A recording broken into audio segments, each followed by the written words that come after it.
Irmãos, vamos ao texto sagrado agora. Queria convidá-los ao livro ou à carta de Hebreus. E é de onde nós partiremos nesta terceira mensagem temática sobre a igreja cativante.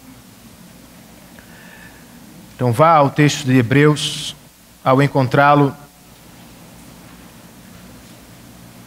procure o capítulo 3, nós vamos ler os versos 12, 13, 14 e 15 do capítulo 3.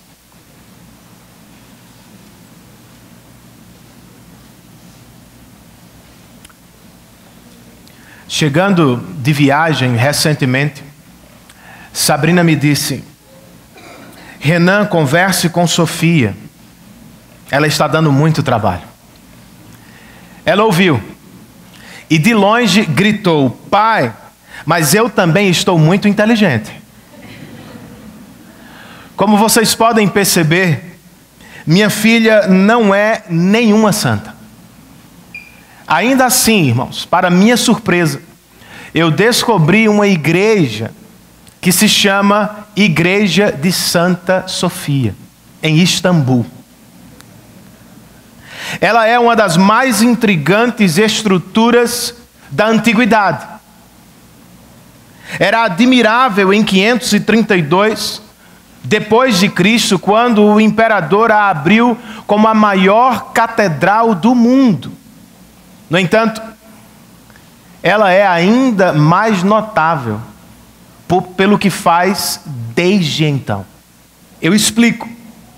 Ela é uma igreja que restaura a si mesma, feita originalmente com cimento forte de uma ilha do Mediterrâneo. A argamassa em suas paredes nunca se solidificou por completo, mesmo depois de 1500 anos. Quando terremotos sacodem a cidade de Istambul hoje, rachaduras e fissuras se abrem na estrutura e assim permanecem somente até a próxima chuva. Pois quando a água aparece, ela escorre pelas rachaduras, solidificando o cimento e selando a argamassa. É o sistema de reparo mais eficiente que qualquer engenheiro poderia ter inventado. E a imagem é cativante, provocativa. Uma igreja que restaura a si mesma. E se o mesmo acontecesse conosco, irmãos? E se as rachaduras desta igreja se resolvessem sozinhas? E se a cultura de nossa igreja se inclinasse fortemente e sempre para a unidade e não divisão? E se a igreja resolvesse proteger a si mesma? Eu não sei se é o que você gostaria de ouvir nesta tarde, mas certamente é o que a nossa igreja precisa saber. Proteção de igreja é trabalho de cristãos. A igreja presbiteriana do bairro dos Estados foi convocada a proteger a si mesma. É o que nós vemos, por exemplo, neste texto de abertura. Carta aos Hebreus, capítulo de número 3, versos 12, 13, 14 e 15. O autor sagrado, sob a inspiração do Espírito, registra: cuidado, irmãos, para que nenhum de vocês tenha coração perverso e incrédulo, que se afaste do Deus vivo. Ao contrário, encorajem-se uns aos outros todos os dias, durante o tempo que se chama hoje, de modo que nenhum de vocês seja endurecido pelo engano do pecado. Pois passamos a ser participantes de Cristo, desde que, de fato, nos apeguemos até o fim à confiança que tivemos no princípio. Por isso é que se diz, e agora ele vai citar o Antigo Testamento: se hoje vocês ouvirem a sua voz, não endureçam o coração, como na rebelião. Vamos orar? Senhor, nós queremos ouvir a tua voz. E também queremos ser diferentes daqueles que te ouviram no passado, mas não responderam de maneira apropriada. Quantos não saíram do Egito, mas nunca entraram em Canaã? É sobre estes que esse texto fala, Senhor. Pessoas que viram tantos milagres, que foram alvo da tua misericórdia por anos, mas que ao fim da vida fecharam o coração, não deram ouvido ao teu Espírito.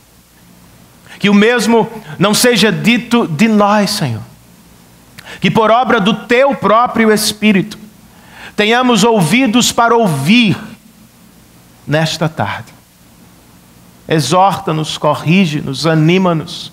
Fala conosco, Senhor. Nós precisamos da tua voz mais do que tudo nesta tarde. Esta é a nossa oração em nome de Cristo e para a glória dele. Muitos dos primeiros cristãos eram judeus, como sabemos. E por isso, irmãos, além de perseguição política, eles sofriam com a perseguição religiosa. Muitos deles perderam emprego, perderam casa, posses. Muitos outros perderam a própria família. E naturalmente, por tudo que estavam perdendo, eles também pensaram em desistir em algum momento. Pensaram em ceder. Pensaram em voltar ao judaísmo, em retornar à religião de seus pais. Mas por que voltar, irmãos? Por que voltar aos presentes menores e passageiros desta vida, quando temos a Cristo? Por que voltar? Por que abandonar o que o autor de Hebreus vai chamar de o melhor e maior presente de Deus, Cristo Jesus, para desfrutar de coisas tão terrenas e efêmeras? Este texto foi escrito para ajudar os nossos primeiros irmãos a perseverar em Cristo e para a glória dele. No entanto, esta perseverança não vem apenas da leitura da carta. Como vocês devem ter percebido, esta perseverança vem também através do encorajamento mútuo. Os cristãos de Jerusalém deveriam se encorajar mutuamente. Eles deveriam se proteger do pecado e das tentações. O mesmo Deus ainda espera desta igreja, irmãos. Nos reunimos com este propósito também, encorajar uns aos outros no Senhor. Pois a proteção da igreja de Cristo é tarefa também da própria igreja. Como o faremos? Ou de que devemos proteger a nossa igreja? Ao longo desta mensagem temática, nós ouviremos sobre 3 ações que precisamos tomar como igreja para proteger o corpo de Cristo.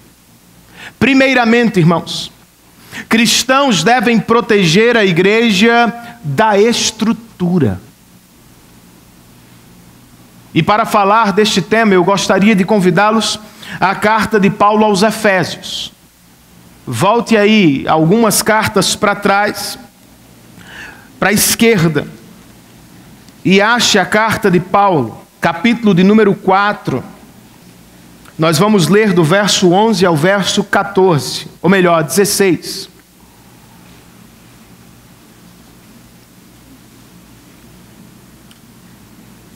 Antes de falar da estrutura propriamente, me permitam apresentar o ministério como algo de todos os crentes, todos os cristãos.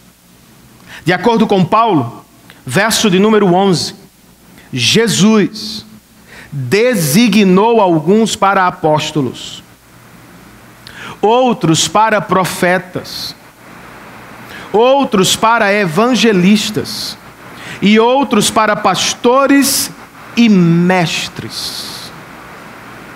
Saltando por agora sobre as diferenças, eu quero me concentrar no que é comum a todos estes presentes do próprio Jesus. Não sei se você percebeu, mas todos estes presentes têm algo em torno do ensino. Profetas e apóstolos no passado, evangelistas e pastores mestres no presente, todos foram chamados para ensinar a igreja. Este é o maior ministério deles. Não podemos falar nos nossos dias de apóstolos, mas certamente devemos falar de pastores mestres. O que ensinam? Por que ensinam? Ou melhor, por que Deus deu pastores mestres à sua igreja? Verso de número 12. Com o fim de preparar os santos para a obra do ministério. O ministério deles é ensinar para preparar a obra, ou preparar os santos para a obra do ministério. E qual é a obra dos santos, irmãos? A sequência do texto. Para que o corpo de Cristo seja edificado. Deus deu pastores à igreja para treinar a igreja, equipar a igreja, desenvolver a igreja, alimentar a igreja, para que esta, por sua vez, faça a obra do ministério. O ministério da edificação do corpo. Este ministério não é meu. Este ministério não é da liderança da igreja. Este ministério é de toda a igreja. É responsabilidade nossa edificar a igreja de Cristo. Por quê, irmãos? Ou com que objetivo você deveria se envolver com a edificação do corpo de Cristo? Versos 14 e 15. Primeiro, Paulo nos diz: o propósito é que não sejamos mais como crianças. Eu sei que tem um monte de música nos nossos dias que nos fazem querer voltar à infância, não é assim? E eu já cansei dessas músicas, irmão. Pelo amor de Deus. Nós somos adultos. É bom pensar na infância, porque o joelho ralado dói menos do que um coração partido. Meu irmão, isso fica para o seu filho, meu irmão. Ser criança é louvável à luz da palavra, no que diz respeito à dependência e humildade. Mas ser criança na vida adulta não é admirável, é tolo. E é o que Paulo está dizendo, olha, o propósito da edificação da igreja é que não sejamos mais como crianças, levados de um lado para o outro pelas ondas, nem jogados para cá e para lá por todo o vento de doutrina e pela astúcia e esperteza de homens que induzem ao erro. Qual é o propósito da edificação mútua? Proteção. Há falsos profetas lá fora. Há falsos mestres na televisão. Há homens espertos, aproveitadores da fé, que falam bem, gesticulam melhor ainda e metem a mão no bolso e na vida do povo rapidamente. Paulo está dizendo: a igreja precisa ser edificada para proteger os membros. negativamente. Positivamente, ele diz, antes, verso 15, seguindo a verdade em amor, cresçamos em tudo naquele que é a cabeça, Cristo. Se por um lado, pastores treinam irmãos para proteger irmãos dos falsos mestres, por outro, pastores treinam cristãos a fim de que estes cristãos ajudem outros cristãos a crescer, não em novidade. Veja isso. Ninguém aqui cresce para uma nova doutrina. Ninguém aqui descobre uma nova coisa, irmãos. O crescimento é naquele que é a cabeça da igreja, Cristo Jesus. Nós crescemos nele, em conhecimento dele, em amor por ele, em adoração a ele. Nós passaremos toda a vida conversando sobre o que ele fez por nós e percebendo as milhares de implicações que o evangelho tem em nossas vidas. Nada mais do que isso. Só isso nos dará a eternidade de adoração. Ninguém tem doutrina nova aqui. Ninguém tem brilhante ideia aqui. Ninguém foi à China, aos Estados Unidos, ou à Coreia, à Colômbia e trouxe um avivamento aqui. Nós não precisamos. Nós temos a Cristo. Pregamos Cristo. Louvamos Cristo. Crescemos em Cristo para a glória de Deus Pai. Percebam então, pastores são dádivas a fim de instruir a igreja. A igreja, por sua vez, edifica a igreja. Ministério, portanto, não é obra de pastor, é obra de cristão. Dito isso, irmãos, precisamos perguntar como então cristãos se envolvem com esta obra de proteção e edificação de seus irmãos. Se queremos de fato ser uma igreja assim, nós precisamos ter cuidado com a equipe pastoral. Ela é perigosa.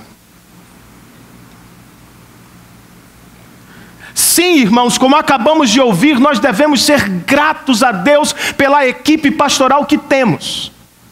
Eu fiquei muito feliz lendo esse texto e me percebendo como um presente. Eu não sou o espelho, é? Como é aquela música gospel? Tiaguinho não conhece, não. Não, eu não sou essas coisas todas, não. Mas pelo menos à luz deste texto, eu e os demais pastores desta igreja são presentes. Se você é membro desta igreja, ou se você é membro de uma outra igreja que tem, infelizmente nem toda igreja tem, pastores mestres. Mas se você é membro de uma igreja que tem, ela pode ter um monte de defeito, pode ter um monte de dificuldade, na sua família também tem, na sua casa também tem, o seu coração está cheio de defeito. Mas se tem pastor que prega a Bíblia na sua igreja, levante a mão para o céu, meu irmão, e dê graças a Deus. Pastores, pregadores, são dádivas de Deus à igreja. Então sim, por um lado nós precisamos dar graças a Deus por pastores mestres, por outro, não podemos, irmãos, não podemos terceirizar a equipe pastoral, o ministério que recebemos de Cristo. Cristãos não assistem à obra de Deus. Cristãos participam da obra de Deus.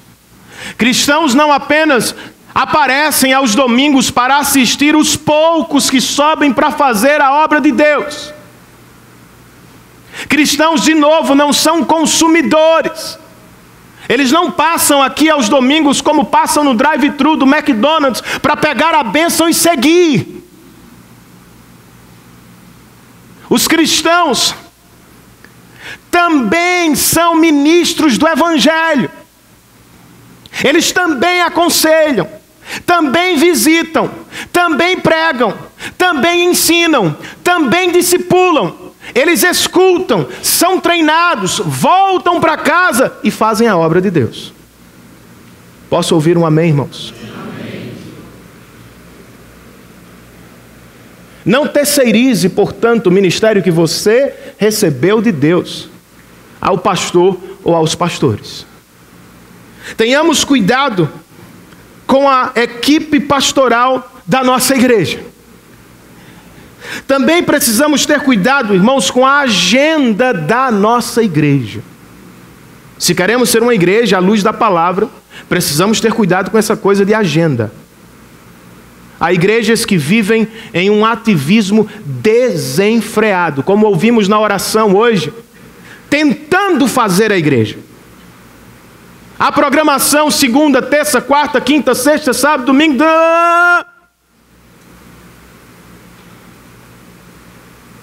Nós não seremos assim, irmãos. Se a igreja é uma escola, em um sentido, e pastores mestres são professores, o mundo, e não a igreja, é o nosso campo de atuação. Não queremos viver aqui todos os dias, irmãos. Não temos a ideia de que a glória de Deus parou neste lugar. Nós não queremos que vocês estejam aqui segunda, terça, quarta, todos os dias da semana. De novo, eu não posso exigir de vocês outra reunião além do domingo.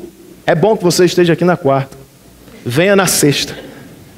Apareça no sábado na reunião dos jovens. Não é obrigatório. O mandamento é guardar o dia do Senhor.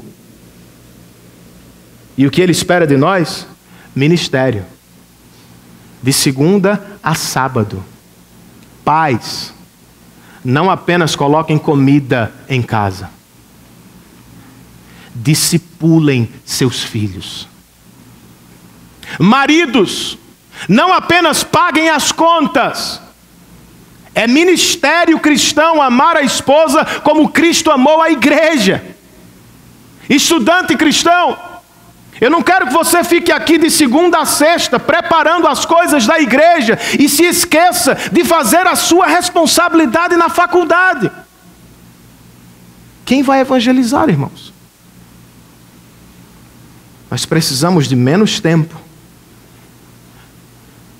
com a agenda da igreja para termos mais tempo para servir a Deus onde Ele já nos colocou.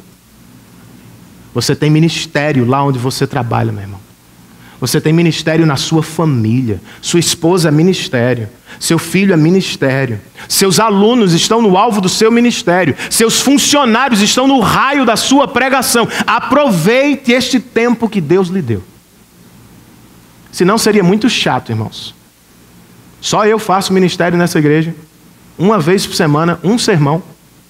E vocês se sentam para ouvir. Só eles participam. Não, meu irmão. O mundo, como disse João Calvino, é o teatro da glória de Deus. Você está lá para fazer a obra.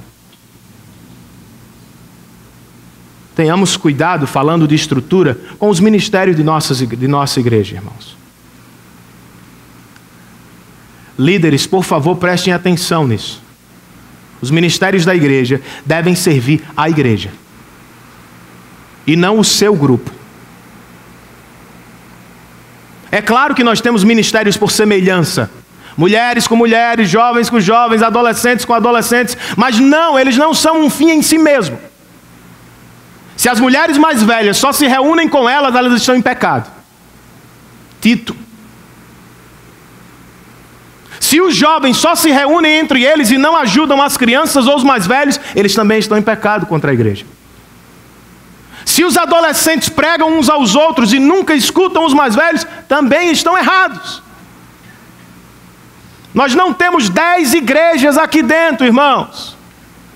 O ministério de louvor existe para servir a igreja, o dos jovens para servir a igreja, o dos adolescentes também, as mulheres também, é uma igreja. Então pense no seu ministério. como um braço para servir esta igreja, para abençoar toda a igreja.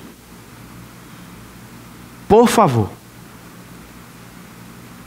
se queremos ser uma igreja cativante aos olhos de Deus, precisamos ter cuidado com a estrutura que nós mesmos levantamos. Às vezes tem muita treliça, como este livro de sugestão de leitura nos fala. Pouca videira. É tanta madeira cobrindo a uva que a gente não vê nada, irmão. A treliça deve existir por causa da videira e não o contrário. Amém? Tenhamos cuidado então com a estrutura da igreja. Como cristãos protegem a igreja de Cristo? Segunda resposta, irmãos, cristãos devem proteger a igreja do descontentamento.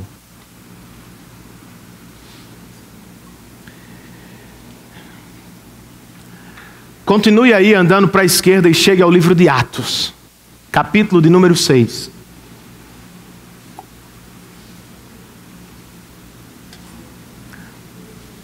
Eu sei que recentemente nós já estudamos este texto. E por isso, também, eu não me proponho a fazer uma exposição de todos os versos. Mas eu quero ressaltar algo importante deste texto. Como nós sabemos, a igreja de Atos nasceu ou começou em Jerusalém e cresceu rapidamente, ultrapassando os milhares em poucos dias de vida. Mas nem tudo era festa, irmãos. Já desde os primeiros capítulos, o diabo abriu fogo contra a igreja. Do lado de fora, através dos políticos e religiosos, e do lado de dentro, se aproveitando da hipocrisia e da murmuração dos cristãos. Este é um exemplo do fogo inimigo dentro da igreja. Atos capítulo 6. Naqueles dias, crescendo o número de discípulos, os judeus de fala grega, entre eles queixaram-se dos judeus de fala hebraica. Por quê? Porque suas viúvas estavam sendo esquecidas na distribuição diária de alimento. Lembrem-se da primeira mensagem que nós pregamos nesta série. O Evangelho faz um milagre dentro de nós e depois outro fora de nós. Ele nos faz nascer de novo e milagrosamente nos une. É o que Paulo fala em Efésios. A igreja de Éfeso era feita de judeus e gentios, e isto era um milagre estonteante. Esta igreja de Jerusalém também tinha pessoas diferentes. Embora todos tivessem, digamos que, descendência judaica, nem todos haviam crescido em Jerusalém. Aqui nós temos judeus tradicionais que nunca deixaram a cidade santa, e aqui nós temos muitas viúvas que moravam fora e voltaram para viver os últimos dias em Jerusalém, como nós fazemos às vezes. Estamos sempre pensando em passar os últimos dias na terra natal. Era o que elas estavam fazendo. Então havia um número muito maior de cristãos judeus nascidos em Jerusalém do que cristãos judeus nascidos fora de Jerusalém. E eis que surge o problema. As viúvas de fala grega começam a se queixar daqueles judeus de fala hebraica que estavam favorecendo um grupo em detrimento do outro. E assim minavam a unidade da igreja. Ela deveria ser unida, mas há aqui um princípio de divisão. Como os apóstolos vão resolver a questão, irmãos? Deveriam eles resolver sozinhos? Podem ter sido tentados a isso. Pois ouviram de Jesus: vocês, apóstolos, sejam os primeiros a servir os outros.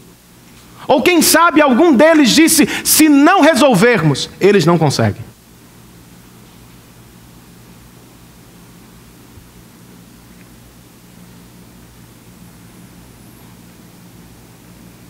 Ainda assim, irmãos, para a surpresa de muitos, não foi o que eles fizeram.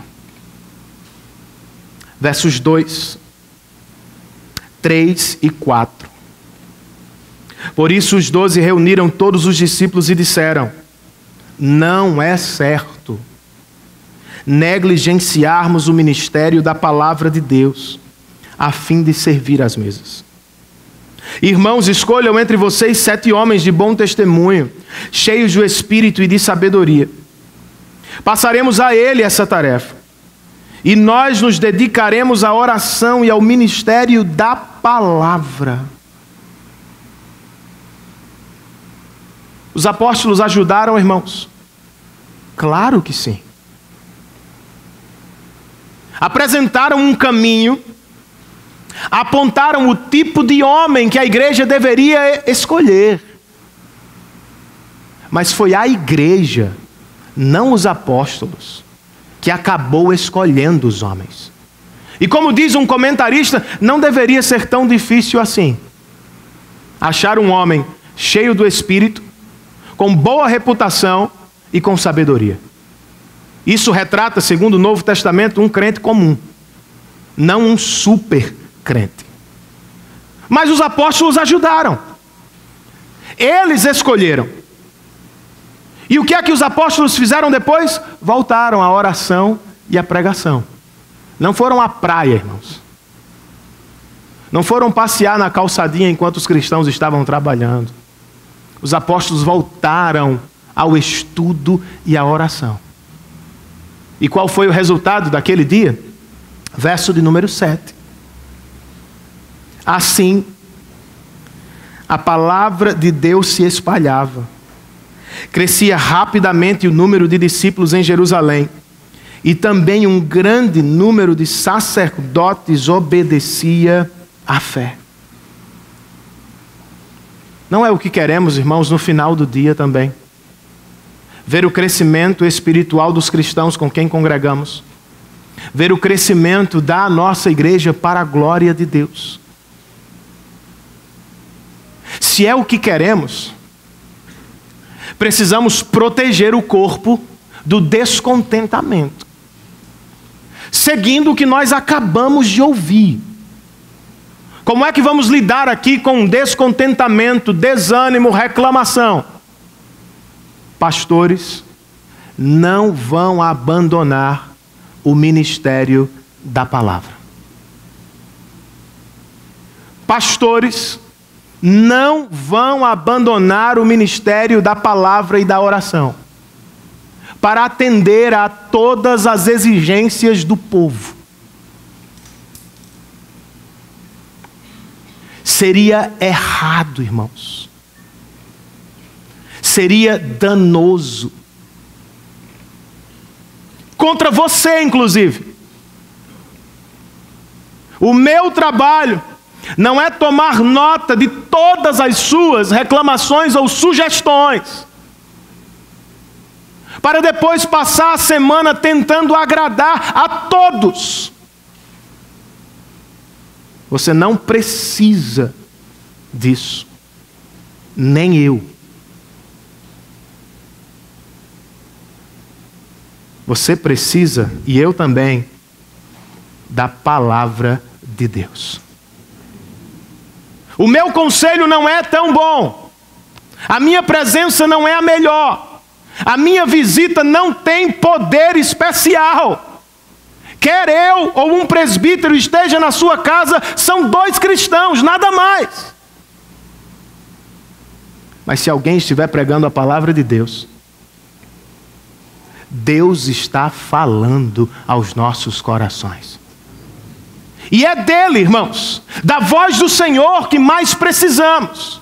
É ela que, em primeiro lugar, vai lidar com o descontentamento espiritual do nosso coração. Não precisamos, de novo, de uma nova ideia, de um novo programa, de uma melhor estrutura. Talvez pudéssemos ter. Não é tão necessário. Eu amo a frase do pastor John Piper. Falando de pregação, ele escreve: a pregação que não contém a glória de Deus pode entreter por algum tempo, mas jamais tocará o clamor secreto da alma. Não é, me dá mais um banheiro, me visita 30 vezes no mês. É, mostra-me a tua glória. Pastores, portanto, nesta igreja vão se dedicar à palavra e à oração, a fim de que aos domingos, quando a igreja se reunir, Deus esteja falando ao coração de seu povo. Mas eles vão se preocupar com muitas das reclamações e sugestões. E o que eles vão fazer com todos os outros líderes? Ensinar a igreja sobre duas coisas: expectativas e responsabilidades. Será que as suas expectativas são bíblicas quanto ao que deveria esperar da igreja? Sério. Às vezes você está esperando desta igreja o que viu no shopping, o que viu na escola de seu filho, o que viu no cinema, o que viu lá fora. Então é possível que sua expectativa não seja bíblica. Então, antes mesmo de criticar, sugerir, reclamar, veja se a sua reclamação tem fundamento bíblico. A igreja não deve, irmãos,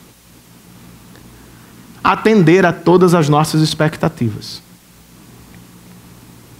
Nada neste mundo atende. Só Deus, em Cristo Jesus e para a glória do nome dele. Então, sinceramente, líderes que me escutam, não viva tentando atender a todas as expectativas de seus irmãos. Ensine-lhes sobre expectativas realistas e bíblicas. E se eles não entenderem, diga: meu irmão, eu sinto muito, nós não podemos atendê-lo como você quer, talvez seja momento de procurar uma outra igreja. Não é pecado fazê-lo, nem nós ficaremos tristes demais por isso. Você não vai ver o pastor aqui como talvez viu em outro lugar, amaldiçoando a sua partida. Meu irmão, você não sai daqui na bênção, você sai daqui sob maldição. Tem isso aqui não, meu irmão. Talvez seja tempo de ir. Talvez você prefira de outra forma. Talvez você goste de outro jeito. Não há muitos problemas com isso. Antes, porém, de tomar uma decisão, veja duas coisas. Primeiro, revisite o seu coração. Eu quero trocar de igreja, por quê, Deus? Para atender o meu ego, a minha preferência, ou eu tenho motivos reais e bíblicos para isso? A minha igreja se afastou da palavra. O meu pastor não tem uma vida exemplar. A minha igreja se afastou do evangelho. A minha igreja não vive mais uma comunidade saudável. Ok, você tem liberdade para ir. Mas se for, ou se estiver vindo, procure uma igreja que prega a palavra. Não uma igreja que se adequa à sua preferência. Deus jamais vai ceder a isso. Não é Ele que faz isso somos nós, quem pela graça dele e obra de Cristo estamos sendo adequados à glória e santidade dele. Responsabilidade, irmão. Descontentamento é responsabilidade nossa. Não há PROCON aqui, tá? Aqui não tem, eis a minha reclamação, pastor, e agora eu vou viver para atender à sua reclamação. Não existe isso aqui, gente. Você pode procurar, mas eu sugiro que você venha em oração e com alguma coisa prática para fazer, para resolver o problema. Eu também sei reclamar muito bem. Há muitas coisas que saltam aos meus olhos. Mas o que eu poderia fazer para ajustá-las? Se eu sou parte de uma família e não um consumidor. É responsabilidade nossa, irmãos. Acima de tudo, preguemos e oremos. O Espírito de Deus é poderoso. Ele converte pecadores umas milhares de vezes. Ele une um povo dividido, cheio de preferências, milhares de vezes. A propósito, veja o que aconteceu nesse texto. A maioria era feita de hebreus de fala hebraica. Mas na hora de escolher os diáconos, eles escolheram hebreus de fala grega. Sério, irmãos, isso é impressionante. Fosse a igreja um partido político, a maioria tinha vencido. Se eles estivessem fechados em um grupo, em uma proposta, em uma ideologia partidária, teriam dito, já que nós somos a maioria, judeus de fala judaica ou hebraica, vamos escolher o nosso povo. Os 7 têm nomes de gregos. Isso é obra do Espírito Santo de Deus, irmãos. Ore pela sua igreja. Ore pelo pastor da igreja. Ore pelos irmãos da igreja. E peça a Deus que Ele faça por nós o que nós mesmos não podemos fazer. Amém. Para terminar, irmãos,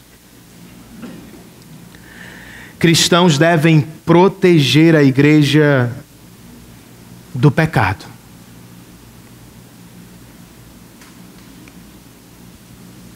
Em um mundo caído, inevitavelmente as ondas do pecado vão muitas vezes bater à nossa porta. Espero que não seja surpreendente para você. A pessoa que está ao seu lado é um tremendo pecador. E ela está sentada ao lado de um poderoso pecador também. Tem santo aqui não, meu irmão. Está engomadinho, arrumadinho. Mas se não for Jesus na causa,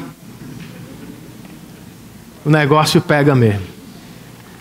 Jesus sempre soube disso, irmãos. Sempre soube disso.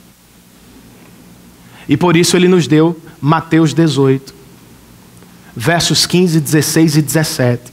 Se está em Atos, continue aí na esquerda. Siga até Mateus e encontre o capítulo 18. Este texto é impressionante, irmãos, mas por vezes esquecido.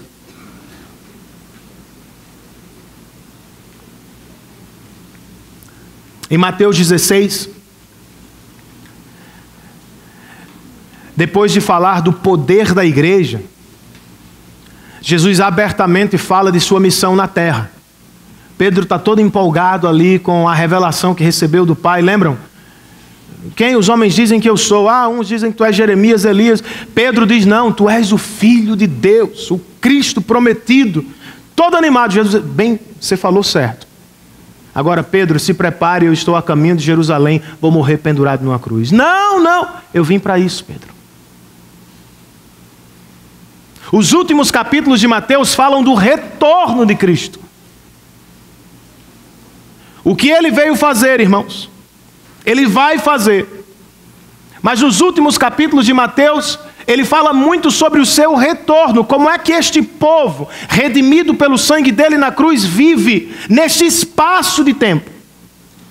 É claro que há muitos conselhos. Aqui nós temos um deles. Mateus 18, versos 15, 16 e 17. Se o seu irmão pecar contra você, vá e a sós com ele, mostre-lhe o erro. Se ele o ouvir, você ganhou o seu irmão.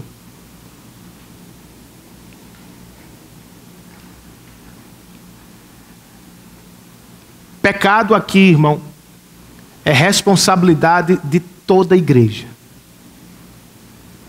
Confrontar, exortar, corrigir, é tarefa nossa, não minha. Cristãos fazem isso. Cristãos exortam uns aos outros, corrigem uns aos outros. Membros de igreja abordam uns aos outros sobre seus pecados. Por isso Jesus não começa com: se você viu alguém em pecado ou alguém pecou contra você, vá ao membro do conselho. Procure a liderança da igreja. Não, vá você falar com ele a sós.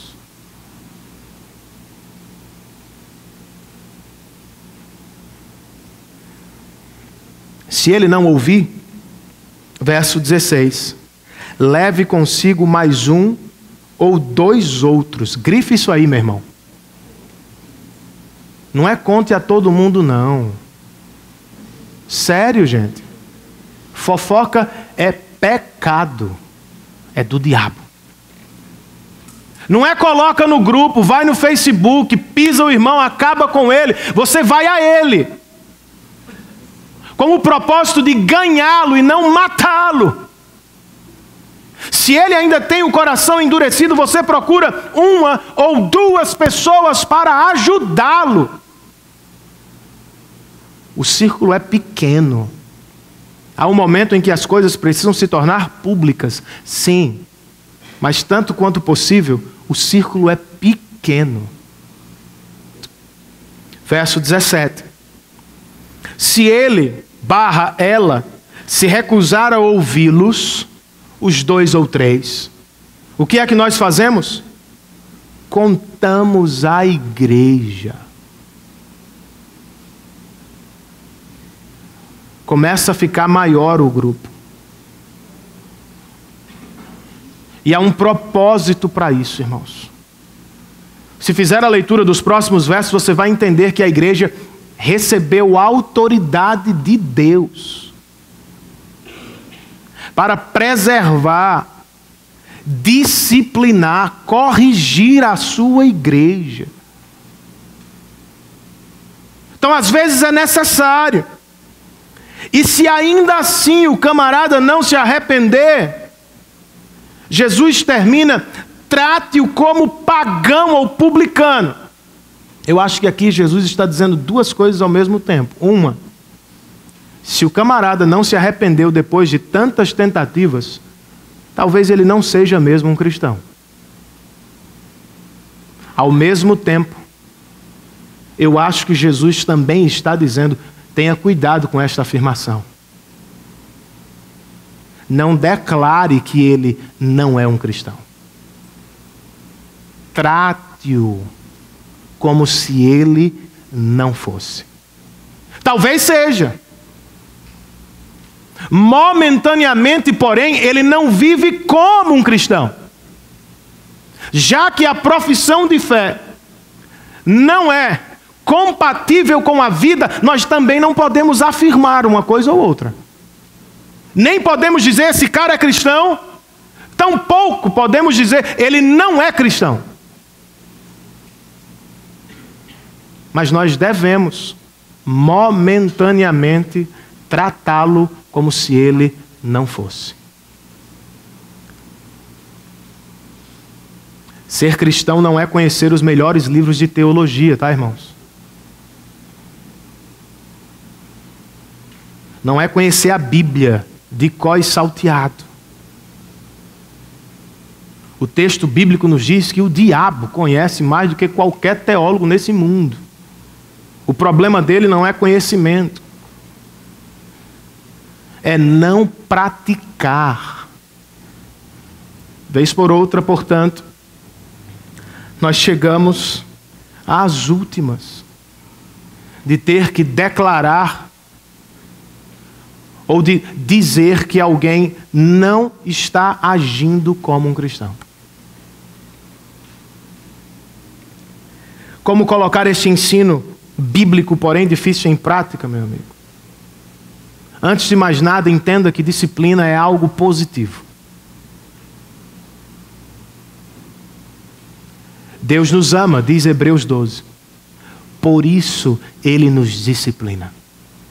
Pais amam a filhos, por isso os disciplinam. Estamos falando de disciplina formativa. A cada domingo, cada reunião de nossa igreja, uma disciplina está em curso. Estamos aqui formando cristãos. E isso é muito positivo. Mas vez por outra, porque somos pecadores e vivemos com outros muitos pecadores, nós também precisamos de disciplina corretiva. O que você usou para endireitar os dentes, ou na minha época, para consertar os pés. Se lembram daquelas botinhas maravilhosas? Eu as usei para minha vergonha. No mundo infantil, Hermes. Meu Deus, que fase. Mas foi bom, eu acho que elas melhoraram um pouquinho. Disciplina corretiva, irmãos. Nós todos precisamos dela. E como acabamos de ler em Mateus, essa disciplina não é somente do pastor, ela é da igreja. A regra é cristãos exortando, corrigindo, admoestando cristãos. A exceção, irmãos, deveria ser excomunhão. Liderança, dizendo nós não podemos afirmar, declarar sua salvação. Isso é exceção, irmãos. A regra deveria ser irmãos ajudando irmãos. Como? Escrevendo aos Gálatas, o apóstolo Paulo diz assim: irmãos, se alguém for surpreendido em algum pecado, vocês que são espirituais deverão matá-lo com uma 12. Não. Eu que estou confundindo as coisas. Se vocês são espirituais, Paulo diz, vocês vão restaurá-lo com mansidão. A linguagem no grego aqui, irmãos, é ortopédica. Se você já quebrou um osso, você sabe o quanto você sofreu. Se o camarada colocasse o meu braço sem anestesia, eu acho que eu morria no lugar. Alguém se quebrou? Se aproxime. Se abaixe. Olhe nos olhos do outro pecador como um pecador. E com tato, cuidado, restaure aquela pessoa. Você precisa de motivação para isso? Isso deveria ser normal. Mas eu sei que não é, porque nós somos pecadores. Então, se você precisa de motivação para isso, meu irmão, lembre-se do Evangelho. Jesus não pegou os seus pecados e os esfregou na sua cara. Jesus os pregou na própria mão. Ele não abusou da autoridade que tinha para esmagar pecadores, irmãos. Ele abriu mão da autoridade que tinha para salvar pecadores. Como viveremos de maneira diferente, irmãos? Nós não somos aqui policiais, detetives. Nós somos muito mais médicos. Não vamos viver nas redes sociais procurando os seus pecados, mas tenha cuidado. Mas se você pecar, eu espero que você tenha uma família de pecadores pronta para restaurá-lo. Se você não conseguir, meu irmão, confie na liderança que Deus instituiu nesta igreja. Ela vai fazer o possível para promover o arrependimento. Afinal, este é o propósito de toda e qualquer disciplina, não é assassinato, não. É arrependimento. Quando as coisas vão se tornar públicas aqui? Quase nunca. Se for muito necessário. E se o pecado da pessoa afetar a nossa unidade. Mas há casos e casos e casos que pela graça de Deus nós resolvemos privadamente. Os irmãos estão restaurados, servindo ao Senhor, foram amados por esta igreja, estão aqui ou em outros lugares, no corpo de Cristo e não longe dele. Que Deus nos ajude, irmãos, a vivermos este tipo de compromisso. A igreja de Santa Sofia, em Istambul, como disse no início, é uma igreja que restaura a si mesma, irmãos. E se o mesmo acontecesse conosco?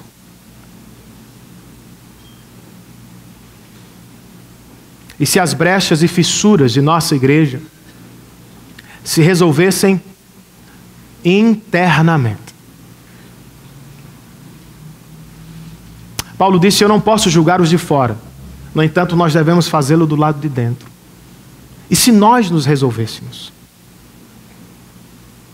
E se a igreja resolvesse proteger a si mesma? Não sei se é o que você gostaria de ouvir. Mas se você é membro desta igreja,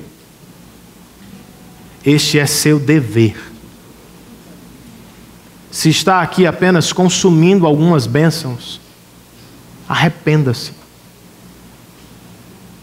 Você deveria estar cuidando de seus irmãos.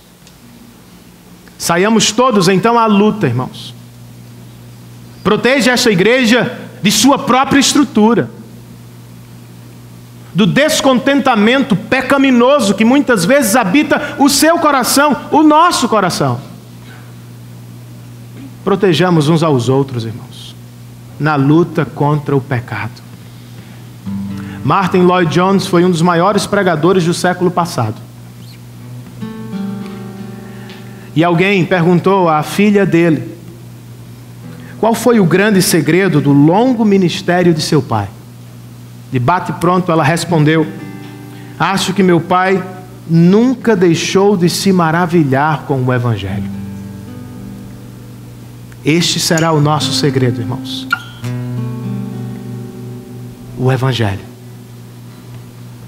Nos reunimos para ouvi-lo, para cantá-lo, para ensiná-lo uns aos outros, para viver à luz dele. Que o Senhor nos ajude. Fiquemos de pé e cantemos ao Senhor esta última canção.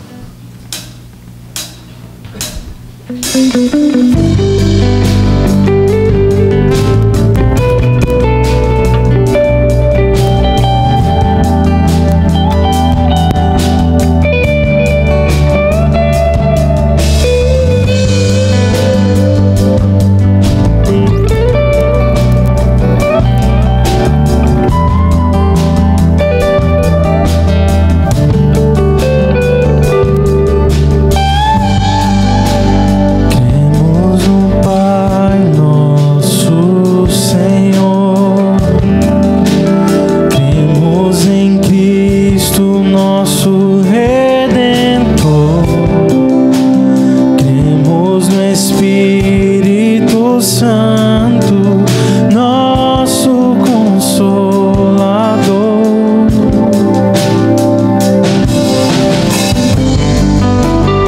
Nos reunimos em comunhão, no partilhar, no vinho e pão. Tua palavra nos aponta a direção. Em continuação tornaremos teu nome conhecido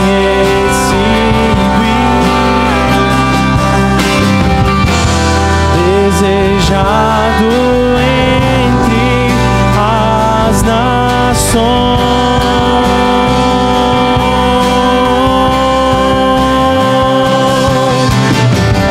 O justo em carne se fez nosso sacrifício,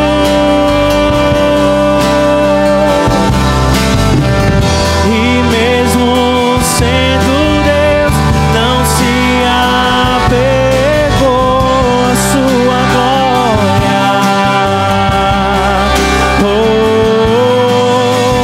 Bebeu da ira do Pai e pra nos tornar belos, abriu mão da sua beleza, mas a morte ele venceu, ressuscitou.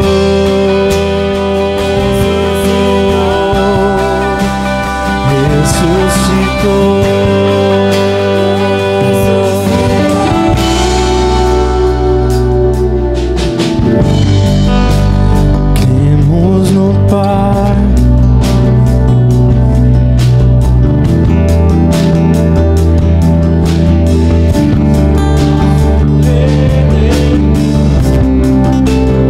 cremos no Espírito Santo, nosso Consolador.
ressuscitou e voltará. Ressuscitou e voltará. Ressuscitou e voltará. Ressuscitou.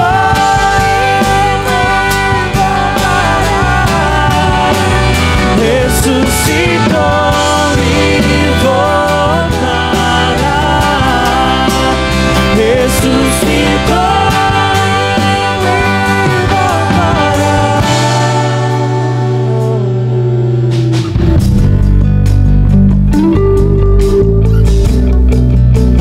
Deus Pai querido, nesse instante, Senhor, que nós queremos te agradecer por esta rica mensagem que acabamos de ouvir.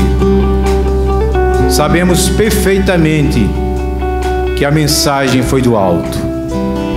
E nós, como igreja, Senhor, precisamos de a cada dia buscarmos uma vida de renovação. Amém.